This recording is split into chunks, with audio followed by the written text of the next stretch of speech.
पिछली वीडियो में मैंने बताया था कि ईरान और इजराइल के बीच एक बहुत बड़ी कॉन्फ्लिक्ट होने वाली है जब हमास के लीडर को इजराइल ने मारा था। लकीली ईरान ने अभी तक इजराइल पर कोई भी रिस्पांस अटैक नहीं किया क्योंकि ये उनके लिए बहुत बड़ा लॉस हो जाता। यदि ईरान और इजराइल का डिफेंस कंपैरिजन किया जाए, मिलिट्री कंपैरिजन किया जाए, तो ईरान के पास 5,25,000 मिलिट्री पर्सनस है, वहीं पे इजराइल के पास 1,70,000।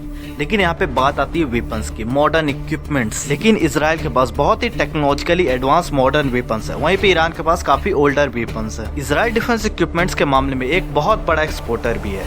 यही कारण है कि उनके पास बहुत ही डिफरेंट टाइप के मॉडर्न इक्विपमेंट। ईरान ने कभी भी अपने डिफेंस बजट पर इतना ज्यादा इन्वेस्ट नहीं किया। यही कारण है कि उनकी 8.8 करोड़ की पॉपुलेशन के बाद भी उनका डिफेंस बजट $10 बिलियन का है, वहीं पे इजराइल का $25 बिलियन का है। इजराइल की सबसे बड़ी स्ट्रेंथ रही उसका एयर डिफेंस और एयर अटैक। एयर डिफेंस के मामले में देखा जाए तो उसके पास आयरन डोम है, डेविड स्लिंग है। ये ऐसे डिफेंस इक्विपमेंट्स है जिसने इजराइल को 5,000 रॉकेट से प्रोटेक्ट किया है। यदि एयर अटैक के मामले में देख लो तो उनके पास अमेरिका का सबसे advance F-35 fighter jet, France का राफेल, ये सब है जिनका कोई भी अभी सामना नहीं कर सकता। इजराइल के डिप्लोमेटिक रिलेशंस भी बहुत ज्यादा अच्छे रहे।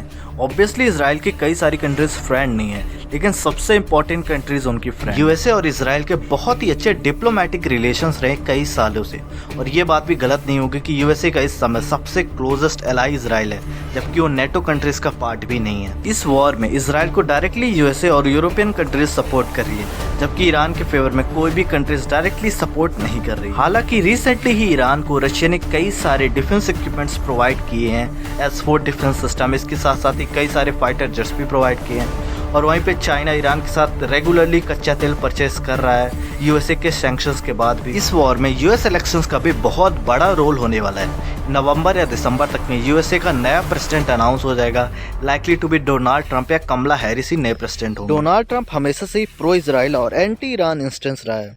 यही कारण है कि पिछली बार जब पावर में थे तब उन्होंने ईरान के ऑयल कंपनीज पर सैंक्शंस लगा दिए। इसके बाद से कई सारी मेजर कंट्रीज ने ईरान से कच्चा तेल परचेस करना बंद कर दिया था, उसमें इंडिया भी था, जिससे ईरान की इकोनॉमी कोलैप्स हो गई थी। अभी रिसेंटली यूएस की पार्लियामेंट्री स्पीच में डोनाल्ड ट्रंप ने कहा था कि वो इजराइल के लैंड एरिया को बढ़ाना चाहते हैं। इस लैंड एरिया में सीरिया, ईरान, सऊदी अरेबिया, इन सब का मेजर पार्ट था।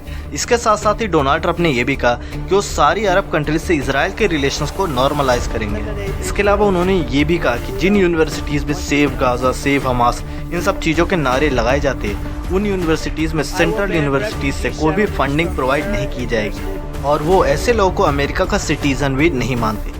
वैसे आपकी इस ग्रेटर इजराइल के बारे में क्या राय है, कमेंट सेक्शन बताइए।